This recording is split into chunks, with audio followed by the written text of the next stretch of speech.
తప్పనిసరిగా అమ్మవారికి సంబంధించిన ప్రార్థన అనేది చాలా చాలా మంచి ఫలితాలను ఇస్తుంది.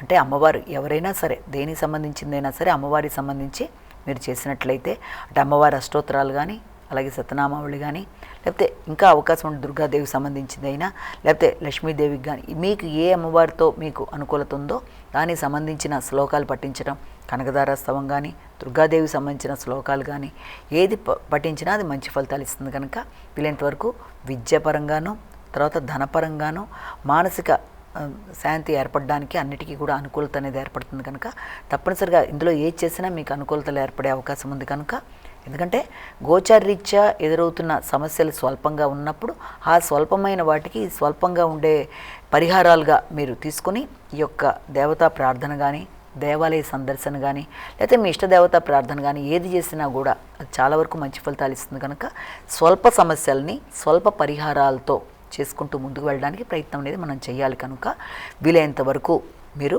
ఈ రోజున అమ్మవారికి సంబంధించిన దేవాలయ సందర్శన అవకాశం ఉంటే చేస్తారు, లేకపోతే అమ్మవారికి సంబంధించిన శ్లోకాలు ఏదైనా కనకదార స్తోత్రం విన్నా చేసుకున్నా ఏదైనా సరే చేసుకోవడం అనేది చాలా చక్కటి ఫలితాన్ని ఇస్తుంది. కనుక ఈ రకంగా చేసుకోవడం వల్ల ఆధ్యాత్మిక శక్తి, భక్తి, శ్రద్ధ మొదలైనవన్నీ పెరుగుతాయి.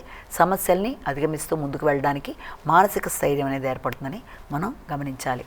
నమస్కారం.